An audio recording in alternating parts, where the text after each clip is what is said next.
ॐ गं गणपतये नमः। अथ श्रीगणेश अथर्वशीर्षं।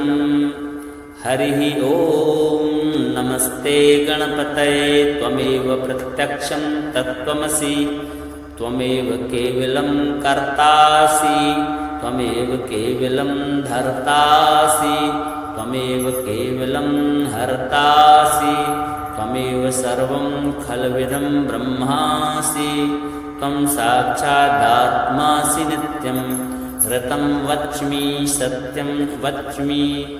अवत्वमाम् अवक्तारम् अवश्रोतारम् अवदातारम् अवधातारम् अवानुचानमशिष्यम् अवपश्चात्तात अवपुरस्तात् अवोत्तरात्तात अवदक्षिणात्तात अवचोर्ध्वात्तात अवाधरात्तात। सर्वतो मां पाहि पाहि समन्तात। त्वं वाङ्मयस्त्वं चिन्मयः त्वमानन्दमयस्त्वं ब्रह्ममयः। त्वं सच्चिदानन्दाद्वितीयोऽसि, त्वं प्रत्यक्षं ब्रह्मासि। त्वं ज्ञानमयो विज्ञानमयोऽसि। सर्वं जगदिदं त्वत्तो जायते, सर्वं जगदिदं त्वत्तत्तिष्ठति। सर्वं जगदिदं त्वयि लयमेष्यति, सर्वं जगदिदं त्वयि प्रत्येति। त्वं भूमिरापो नलो निलो नभः। त्वं चत्वारि वाक्पदानि। त्वं गुणत्रयातीतः, त्वं देहत्रयातीतः, त्वं कालत्रयातीतः। त्वं मूलाधारस्थितोऽसि नित्यं, त्वं शक्तित्रयात्मकः। त्वां योगिनो ध्यायन्ति नित्यं। त्वं ब्रह्मा त्वं विष्णुस्त्वं रुद्रस्त्वम् इन्द्रस्त्वम् अग्निस्त्वं वायुस्त्वं सूर्यस्त्वं चन्द्रमस्त्वं ब्रह्म भूर्भुवः स्वरों। गणादिं पूर्वमुच्चार्य वर्णादिं तदनन्तरम् अनुस्वारः परतरः अर्धेन्दुलसितं तारेणिरुद्धम्। एतत्तव मनुष्यरूपं। गकारः पूर्वरूपम्, अकारो मध्यमरूपम्, अनुस्वाराश्चान्त्यरूपं, बिन्दुरुत्तररूपं। नादः सन्धानं संहिता सन्धिः सैषा गणेशविद्या। गणकऋषिः निःसृतगायत्रीश्छन्दः। गणपतिर्देवता। ॐ गं गणपतये नमः। एकदन्ताय विद्महे वक्रतुण्डाय धीमहि तन्नो दन्ती प्रचोदयात्। एकदन्तं चतुर्हस्तं पाशमङ्कुशधारिणम् अभयं वरदं हस्तैर्बिभ्राणं मूषकध्वजं। रक्तं लम्बोदरं शूर्पं कर्णकं रक्तवाससं। रक्तगन्धानुलिप्ताङ्गं रक्तपुष्पैः सुपूजितं। भक्तानुकम्पिनं देवं जगत्कारणमच्युतम्। आविर्भूतं च सृष्ट्यादौ प्रकृते पुरुषात् परम्। एवं ध्यायति यो नित्यं स योगी योगिनां वरः। नमो रातपतये नमो गणपतये नमः प्रमथपतये। नमस्तेस्तु लम्बोदरायैकदन्ताय विघ्नविनाशिने शिवसुताय श्रीवरदमूर्तये नमो नमः। हरिः ॐ नमस्ते गणपतये त्वमेव प्रत्यक्षं तत्त्वमसि, त्वमेव केवलं कर्तासि, त्वमेव केवलं धर्तासि, त्वमेव केवलं हर्तासि, त्वमेव सर्वं खल्विदं ब्रह्मासि। त्वं साक्षादात्मासि नित्यं ऋतं वच्मि सत्यं वच्मि।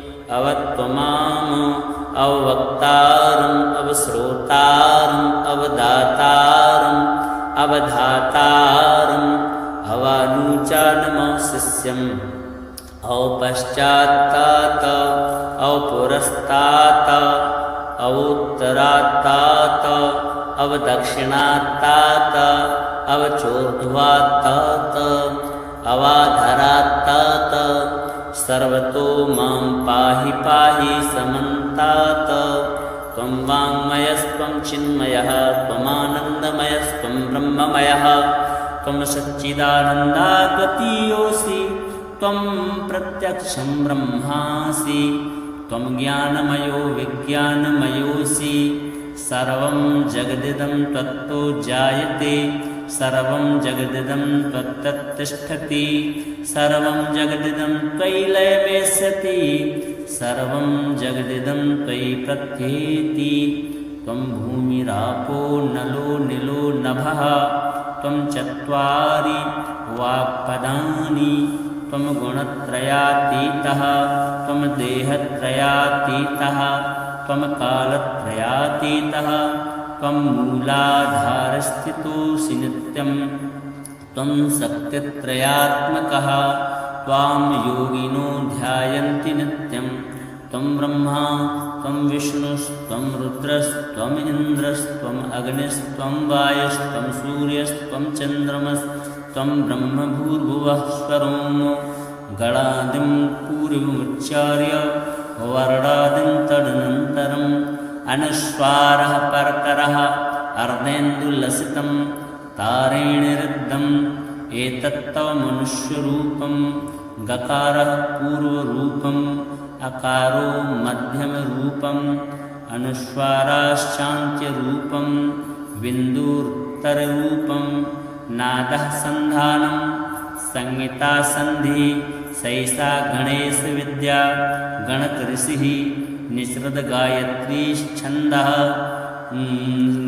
गणपतिर्देवता ॐ गं गणपतये नमः एकदन्ताय विद्महे वक्रतुण्डाय धीमहि तन्नो दन्ती प्रचोदयात् एकदन्तं चतुर्हस्तं पाशमङ्कुशधारिणम् अभयं वरदं हस्तैर्बिभ्राणं मूषकध्वजं रक्तं लम्बोदरं शूर्पं कर्णकं रक्तवाससं रक्तगन्धानुलिप्ताङ्गं रक्तपुष्पैः सुपूजितं भक्तानुकम्पिनं देवं जगत्कारणमच्युतम् आविर्भूतं च सृष्ट्यादौ प्रकृते पुरुषात् परम् एवं ध्यायति यो नित्यं स योगी योगिनां वरः नमो रातपतये नमो गणपतये नमः प्रमथपतये नमस्तेस्तु लम्बोदरायैकदन्ताय विघ्नविनाशिने शिवसुताय श्रीवरदमूर्तये नमो नमः। हरिः ॐ नमस्ते गणपतये त्वमेव प्रत्यक्षं तत्त्वमसि त्वमेव केवलं कर्तासि त्वमेव केवलं धर्तासि त्वमेव केवलं हर्तासि त्वमेव सर्वं खल्विदं ब्रह्मासि त्वं साक्षादात्मासि नित्यं ऋतं वच्मि सत्यं वच्मि अवत्वमाम् अवक्तारम् अवश्रोतारम् अवदातारम् अवधातारम् अवानुचानमशिष्यम् अवपश्चात्तात् अवपुरस्तात् अवोत्तरात्तात् अवदक्षिणात्तात् अवचोर्ध्वात्तात् अवाधरात्तात् सर्वतो मां पाहि पाहि समन्तात् त्वं वाङ्मयस्त्वं चिन्मयः त्वमानन्दमयस्त्वं ब्रह्ममयः त्वं सच्चिदानन्दाद्वितीयोऽसि त्वं प्रत्यक्षं ब्रह्मासि त्वं ज्ञानमयो विज्ञानमयोऽसि सर्वं जगदिदं त्वत्तो जायते सर्वं जगदिदं त्वत्तत्तिष्ठति सर्वं जगदिदं त्वयि लयमेष्यति सर्वं जगदिदं त्वयि प्रत्येति त्वं भूमिरापो नलो निलो नभः त्वं चत्वारि वाक्पदानि त्वं गुणत्रयातीतः त्वं देहत्रयातीतः त्वं कालत्रयातीतः त्वं मूलाधारस्थितोऽसि नित्यं त्वं शक्तित्रयात्मकः त्वां योगिनो ध्यायन्ति नित्यं त्वं ब्रह्मा त्वं विष्णुस्त्वं रुद्रस्त्वम् इन्द्रस्त्वम् अग्निस्त्वं वायुस्त्वं सूर्यस्त्वं चन्द्रमस्त्वं ब्रह्म भूर्भुवः स्वरोम गणादिं पूर्वमुच्चार्य वर्णादिं तदनन्तरम् अनुस्वारः परकरः अर्धेन्दुलसितं तारेणिरुद्धम् एतत्तव मनुष्यरूपं गकारः पूर्वरूपम् अकारो मध्यमरूपम् अनुस्वाराश्चान्त्यरूपं बिन्दुरुत्तररूपं नादः सन्धानं संहिता संधि सैषा गणेशविद्या गणकऋषिः निसृतगायत्रीश्छन्दः गणपतिर्देवता ॐ गं गणपतये नमः एकदन्ताय विद्महे वक्रतुण्डाय धीमहि तन्नो दन्ती प्रचोदयात् एकदन्तं चतुर्हस्तं पाशमङ्कुशधारिणम् अभयं वरदं हस्तैर्बिभ्राणं मूषकध्वजं रक्तं लम्बोदरं शूर्पं कर्णकं रक्तवाससं रक्तगन्धानुलिप्ताङ्गं रक्तपुष्पैः सुपूजितं भक्तानुकम्पिनं देवं जगत्कारणमच्युतम् आविर्भूतं च सृष्ट्यादौ प्रकृते पुरुषात् परम् एवं ध्यायते यो नित्यं स योगी योगिनां वरः नमो रातपतये नमो गणपतये नमः प्रमथपतये नमस्तेस्तु लम्बोदरायैकदन्ताय विघ्नविनाशिने शिवसुताय श्रीवरदमूर्तये नमो नमः।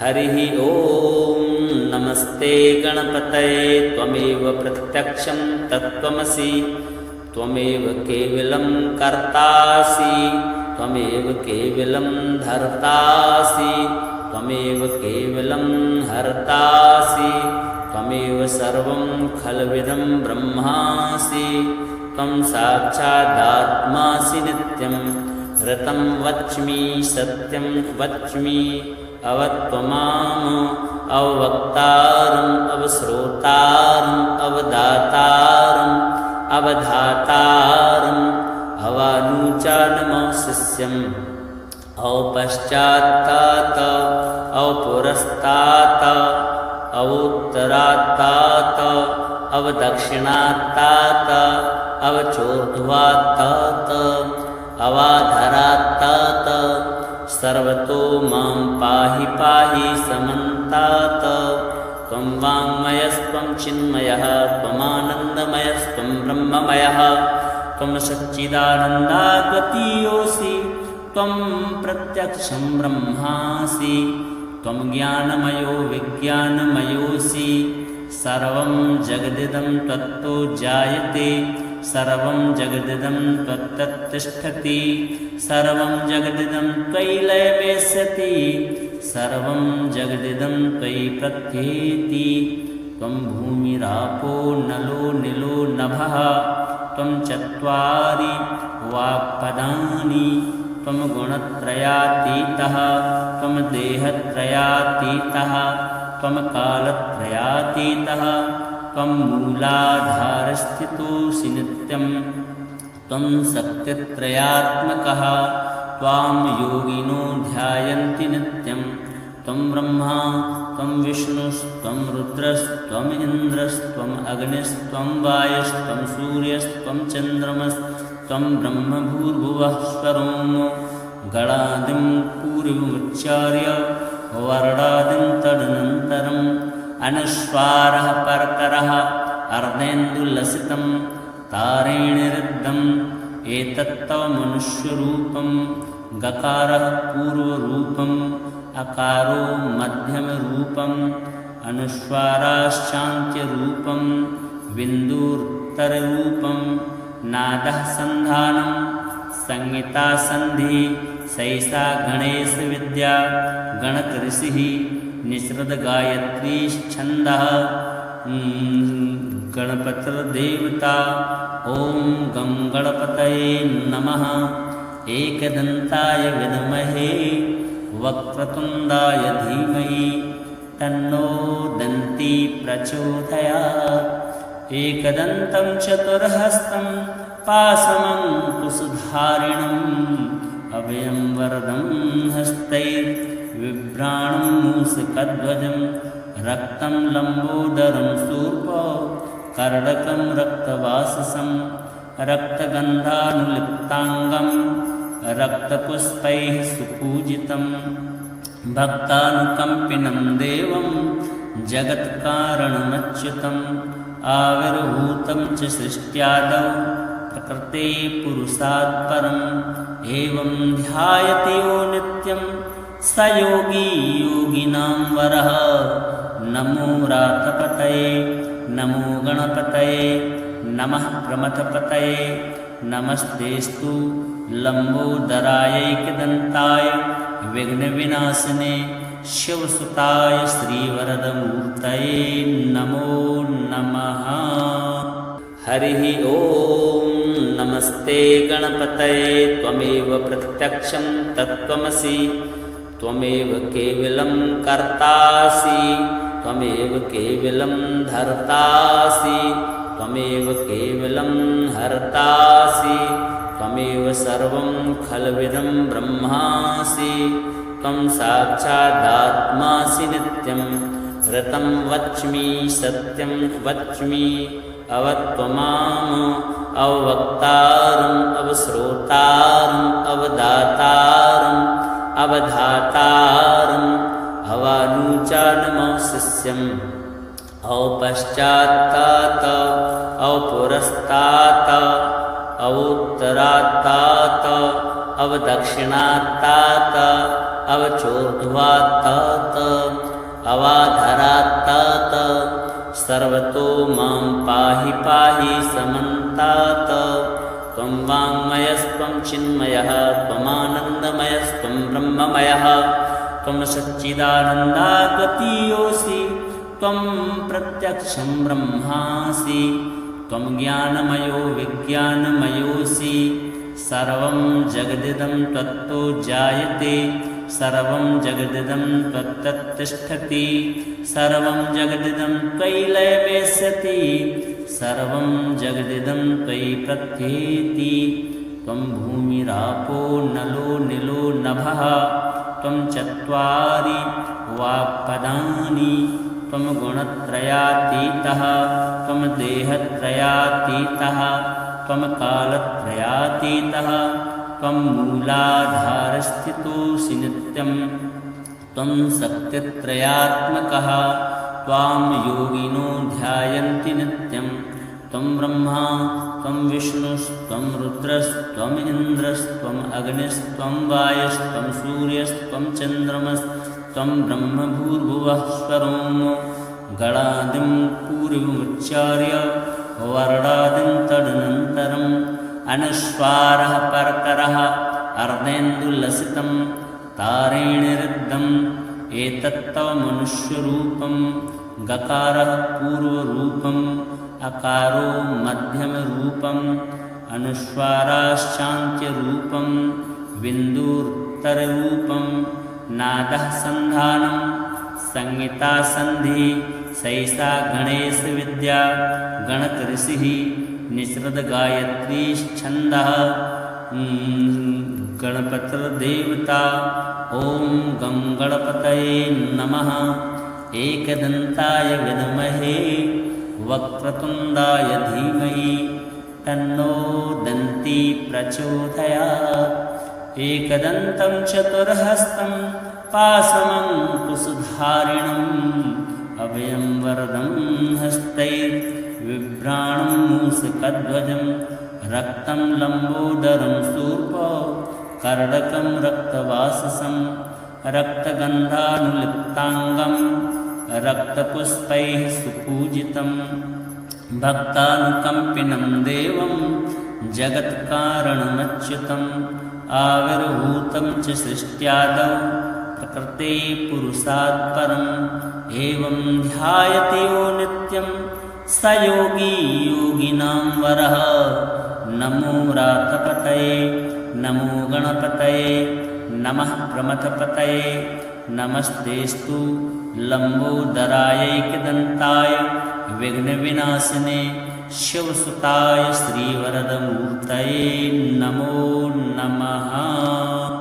हरिः ॐ नमस्ते गणपतये त्वमेव प्रत्यक्षं तत्त्वमसि त्वमेव केवलं कर्तासि त्वमेव केवलं धर्तासि त्वमेव केवलं हर्तासि त्वमेव सर्वं खल्विदं ब्रह्मासि त्वं साक्षादात्मासि नित्यं ऋतं वच्मि सत्यं वच्मि अवत्वमाम् अवक्तारम् अवश्रोतारम् अवदातारम् अवधातारम् अवानुचानमशिष्यम् औपश्चात्तात औपुरस्तात अवोत्तरात्तात अवदक्षिणात्तात अवचोर्ध्वात्तात अवाधरात्तात सर्वतो मां पाहि पाहि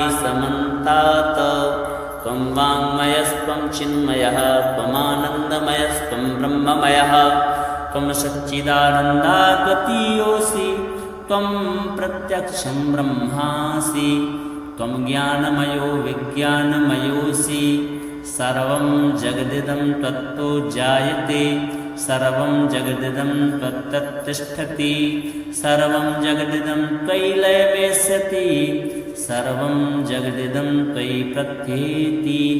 त्वं भूमिरापो नलो निलो नभः त्वं चत्वारि वाक्पदानि त्वं गुणत्रयातीतः त्वं देहत्रयातीतः त्वं कालत्रयातीतः त्वं मूलाधारस्थितोऽसि नित्यं त्वं सत्यत्रयात्मकः त्वां योगिनो ध्यायन्ति नित्यं त्वं ब्रह्मा त्वं विष्णुस्त्वं रुद्रस्त्वम् इन्द्रस्त्वम् अग्निस्त्वं वायुस्त्वं सूर्यस्त्वं चन्द्रमस्त्वं ब्रह्मभूर्भुवः स्वरों गणादिं पूर्वमुच्चार्य वर्णादिं तदनन्तरम् अनुस्वारः परतरः अर्धेन्दुलसितं तारेणिरुद्धम् एतत्तव मनुष्यरूपं गकारः पूर्वरूपम् अकारो मध्यमरूपम् अनुस्वाराश्चान्त्यरूपं बिन्दुरुत्तररूपं नादः सन्धानं संहिता सन्धि सैषा गणेशविद्या गणकऋषिः निःसृतगायत्रीश्छन्दः गणपतिर्देवता। ॐ गं गणपतये नमः। एकदन्ताय विद्महे वक्रतुण्डाय धीमहि तन्नो दन्ती प्रचोदयात्।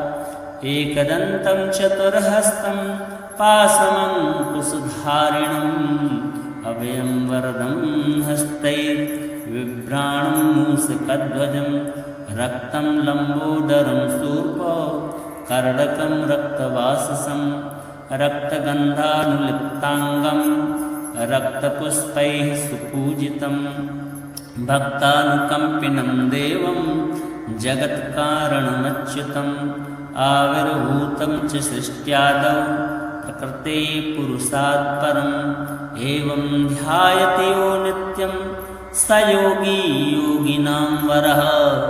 नमो रातपतये नमो गणपतये नमः प्रमथपतये नमस्तेस्तु लम्बोदरायैकदन्ताय विघ्नविनाशिने शिवसुताय श्रीवरदमूर्तये नमो नमः।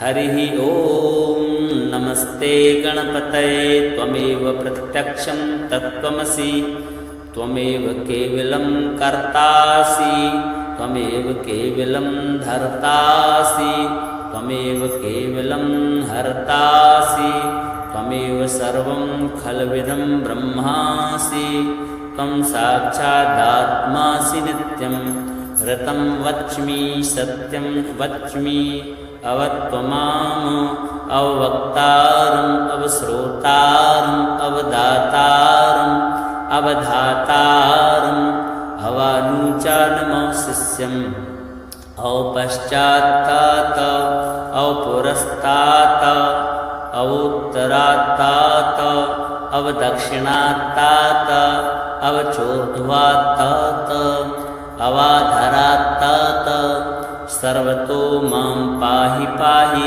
समन्तात् त्वं वाङ्मयस्त्वं चिन्मयः त्वमानन्दमयस्त्वं ब्रह्ममयः त्वं सच्चिदानन्दागतियोऽसि त्वं प्रत्यक्षं ब्रह्मासि त्वं ज्ञानमयो विज्ञानमयोऽसि सर्वं जगदिदं त्वत्तो जायते सर्वं जगदिदं त्वत्तत्तिष्ठति सर्वं जगदिदं त्वयि लयमेष्यति सर्वं जगदिदं त्वयि प्रत्येति त्वं भूमिरापो नलो निलो नभः त्वं चत्वारि वाक्पदानि त्वं गुणत्रयातीतः त्वं देहत्रयातीतः त्वं कालत्रयातीतः त्वं मूलाधारस्थितोऽसि नित्यं त्वं सत्यत्रयात्मकः त्वां योगिनो ध्यायन्ति नित्यं त्वं ब्रह्मा त्वं विष्णुस्त्वं रुद्रस्त्वम् इन्द्रस्त्वम् अग्निस्त्वं वायुस्त्वं सूर्यस्त्वं चन्द्रमस्त्वं ब्रह्मभूर्भुवः स्वरों गणादिं पूर्वमुच्चार्य वर्णादिं तदनन्तरम् अनुस्वारः परतरः अर्धेन्दुलसितं तारेणिरुद्धम् एतत्तव मनुष्यरूपं गकारः पूर्वरूपम् अकारो मध्यमरूपम् अनुस्वाराश्चान्त्यरूपं बिन्दुरुत्तररूपं नादः सन्धानं संहितासन्धिः सैषा गणेशविद्या गणकऋषिः निःसृतगायत्रीश्छन्दः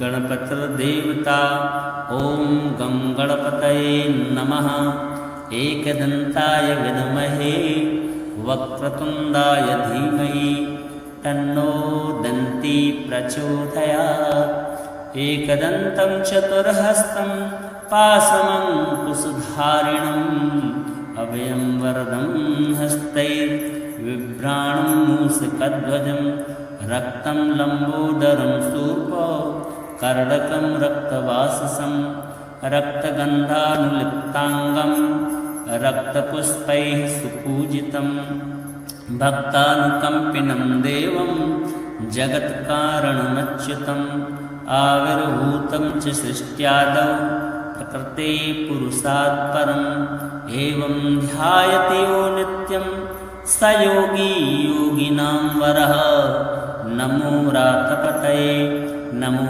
गणपतये नमः प्रमथपतये नमस्तेस्तु लम्बोदरायैकदन्ताय विघ्नविनाशिने शिवसुताय श्रीवरदमूर्तये नमो नमः।